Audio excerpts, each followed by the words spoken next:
大家好，我是大王，我是小王。现在很多人都奇怪，就王菊啊，他怎么到现在这个阶段还不认错？我简单一句话概括，王菊不认错啊，他在物质和精神方面，他会获得双重利益最大化。后面我具体谈。先来看看昨天晚上王志安前妻李婷，也就是网友俗称的师太的最新视频，他开放了打赏，说不得不和王志安打官司，需要律师费和稳定的中产生活费啊。果然呢，就收获了大批的打赏。根据捐赠的速度来看，这个视频最后收到的捐赠链接，如果达到10万美元以上，我一点都不奇怪哈。所以是不是被我预言对了？建议大家考虑，就是把准备捐赠给王菊的斗内，那转到师太这边呢，其实也是帮助了王菊啊。因为王菊也说过啊，是要解决女儿的问题呢，就是必须同时帮助孩子的妈妈。他们是一体的，我不帮助妈妈就帮不到我的女儿。另外，我去年底曾经预言机器人将在今年爆发，并举例的一只股票中大立德，到现在为止已经涨了接近3倍。我的预测功力还可以吧？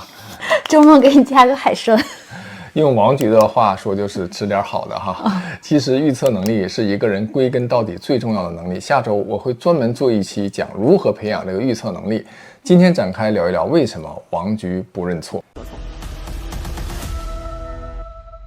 王菊这么精明的人，他当然是权衡思考过认错和不认错分别需要付出的代价和分别的收益。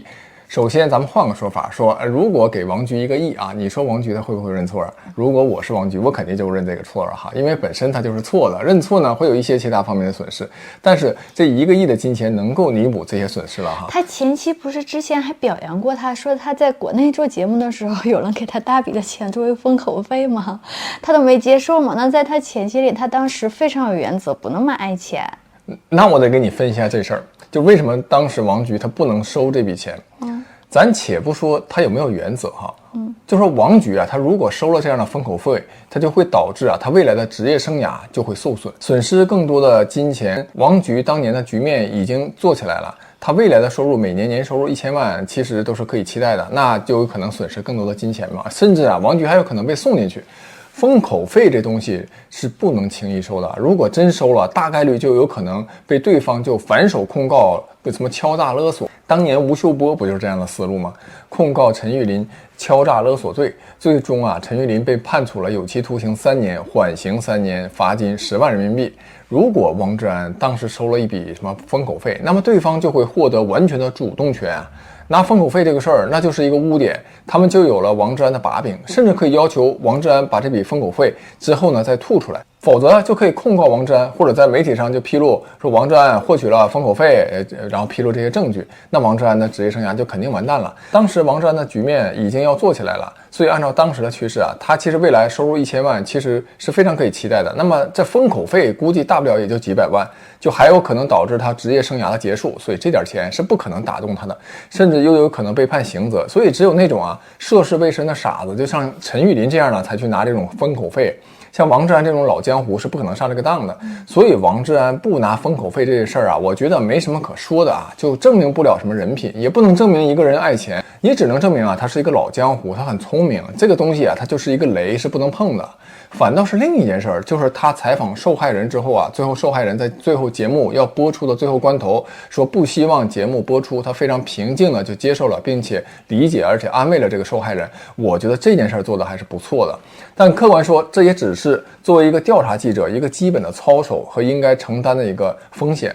那话说回来，如果现在给王菊1个亿，只是让他认个错，这就不涉及任何的敲诈勒索的问题啊，没有法律的风险，那我相信绝大部分人都会拿这1个亿去认错。我认为王菊他对认错这事儿权衡了之后，就觉得根本没啥好处啊，基本全是坏处。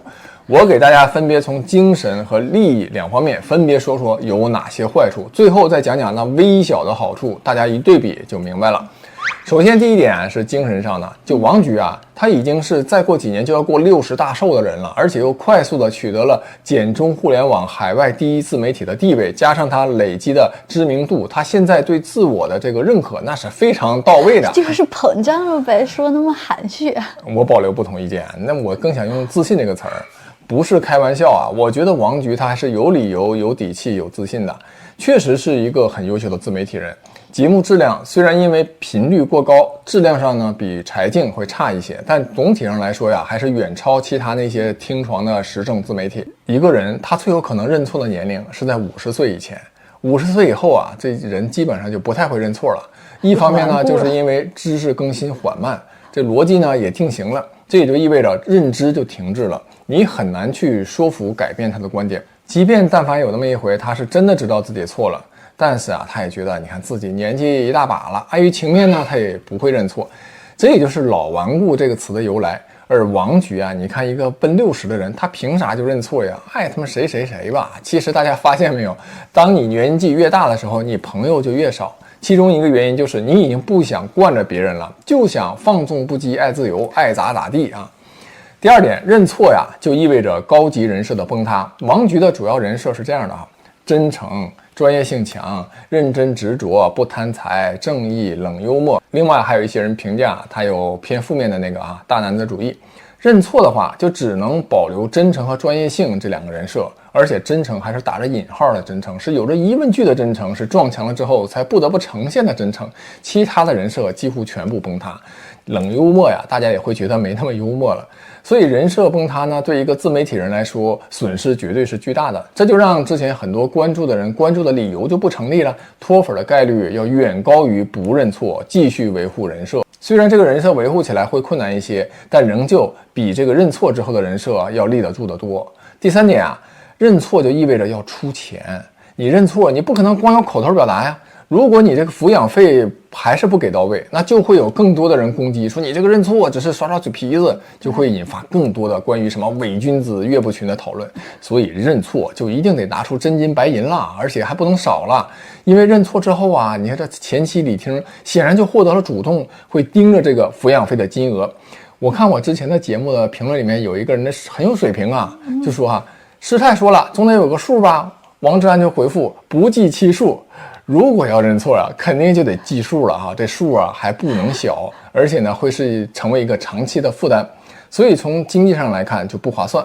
那认错之后啊，以前所有的对手他就会有实锤来嘲笑他了。那王志安以前的对手，那争论过的对象那可不少啊，那就会成为他人生中一个坐实的污点，就被这帮人说来说去。你不认错的话呀，他们就还称不上是实锤；你认错了，他们就可以言之凿凿的去说。他们就说大家都去看呐，你看王志安他自己都承认了，这就是他一个重大的污点啊。这也是为啥你看方舟子一直从来都不认错的原因之一。因为方舟子和王志安他们一样，就网上的敌人都很多，他就不会落他人以口实，只要不认错不承认，这件事儿就是一个没有结论的悬案，认错了就是实锤。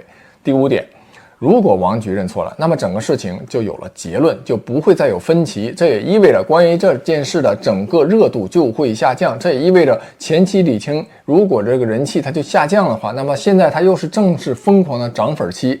咱不知道王菊是有意还是无意。王菊这就越不认错，越要争夺这抚养权，那李听那边的涨粉和捐赠就越猛。其实呢，这也是在帮助王菊自己的孩子的一种客观的方式啊。说实话，我不知道这是王菊有意为之还是不得已而为之。你是想说他们暗中勾兑好了？这应该可能性太低啊。总之这个效果就是这么个效果。就王菊他不用掏1分钱，前妻和孩子的生活费就大涨了。最后呢，很多人不捐赠了钱要帮前妻打官司吗？如果呢最后这官司不打了，这笔钱也基本没有办法退回去。而且我看这个大概率不会打，或者只是走走形式，不会花很多钱去真的去打这个官司。也就是说，这个律师费应该花不了太多钱。那你看这两口子这么一闹腾真金白银哗哗就落入口袋。其实我觉得最妥当的做法是，如果这个官司真的开始打了，真的要交律师费了，那咱们开通这个打官司的捐赠渠道会比较合理。那现在呢还处于一个不确定的阶段。王志安说要来打这个官司，说要请律师，那么现在呢就马上去募捐，我就觉得有点操之过急。其实我后面非常担心这李听后面的人设也崩塌，这就不太好了这不是你出的主意吗？让大家给他抖内。我出的主意的意思是他提倡的是给前妻捐赠啊，就是说你小额的资助啊，他们生活的这种捐赠要细水长流，这种我觉得是很合理的，就是来改善他们的生活，就不是说这种短期啊很大的金额，但是呢慢慢每个月都有给他们一些帮助，这是最合理的。但是你看这一次前妻李婷说要打官司，所以希望大家捐赠，然后很多人捐赠金额其实非常大，有的我看有不少就是几百美金的捐啊。所以我的一点微小的建议就是李听，你这个可以再控制一下节奏啊，你捐赠给你钱，你拿到钱改善生活非常好，这我也支持。但呢，你目前呢应该还是以涨粉和做节目为主，最后真的要打官司的时候，你就放开了，就是让大家帮你打官司捐赠，这样呢是比较好的。因为涉及到捐赠，真的是一定要万分谨慎，因为捐赠最后出争议问题的博主是非常多的。我觉得大部分人肯定都觉得王志安希望这个事儿赶紧尽快过去。就最近这个事儿的风波影响吧，王志安的节目都更新频率降低了。对于王志安最新的帖子里，他就是说因为近期遭到了网暴，所以近期要去什么徒步散心放松压力，所以暂时不更新节目了，要到月底才更。但是有网友你就一针见血啊，就在评论里就指出说，王局你伺候月子没时间就说伺候月子。网友评论两句，怎么就是网暴呢？你也别再搞这个苦情人设了，好不好？网友怎么老这么有才？所以就这一点来说，我觉得王局啊，确实就不知道他现在怎么了，就好像脑子短路了，真的就不像他这么聪明的人就说的话。就我跟你说，这罗永浩他绝对不会干这种低级的错误哈。罗永浩绝对会提前想到这些网友可能想到的他无法回避的点，提前把这些点给堵上。其实王局他如果现在先体现真诚，让别人相信他，现在真诚是他们两个人的争夺点嘛，一定要占领这个真诚的制高点哈。他现在就大大方方的说嘛，就是说现在他需要去照顾新的宝宝，然后女朋友生产了也需要照顾，这非常正常啊，谁都可以理解，这不是一个攻击点，没人敢去说你这个。这反而体现了他责任心嘛，你真没必要去遮掩这个事情。我还是那句话，真诚是最有效的必杀技。王局在你现在这个阶段最需要的就是尽量拿出你的真诚。你在这些细枝末节的小事上，你还这样就是打马虎眼的话，那就是越描越黑。第6点，王局的粉丝听众主要是在听时政，跟他的私德其实关系不大。就像你去看新闻联播是吧，你也不会关心这个主持人背后到底有没有道德问题。你想看新闻联播你就看。虽然这王局呢多了一些评论，多了一些人设的色彩，但他毕竟啊和演员不一样，演员是把自己的人格要充分的放在他演绎的这个角色里面，所以说演员的人设崩塌就很严重。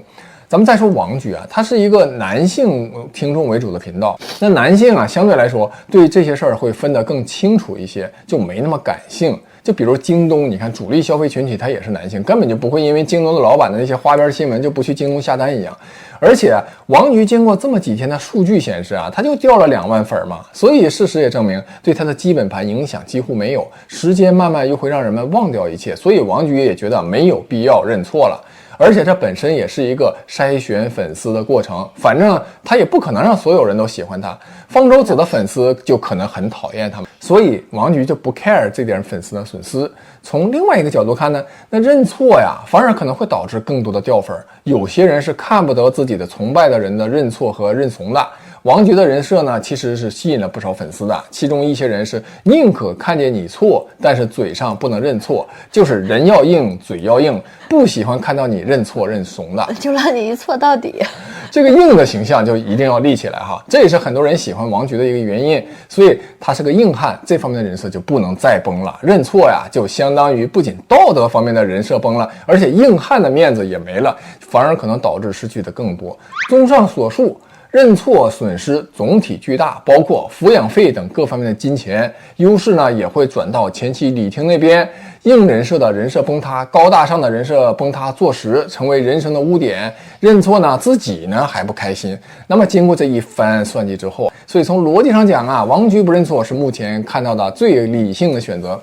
最后再来看看你认错的好处啊。认错之后唯一的好处就是能挽回一些道德感非常强的一些听众，但咱得说这种听众其实相对来说他的粉丝群里面是比较少的，而且这些人也未必挽回得了。就相当于啊，你现在自己认定自己实锤了，那这些道德感极高的人就不会觉得你是浪子回头金不换，反而往往会较真儿咬死理儿，仍旧会抛弃王局。反而呢，不认错还会让一些分不清是非的粉丝心存幻想。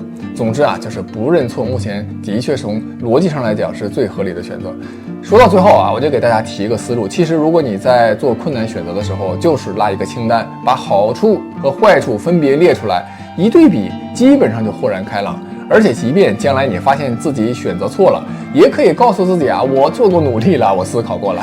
你说吧，是不是选错股票的时候就这么自我安慰的？看来在你眼里我就是个透明人了，啥也瞒不住。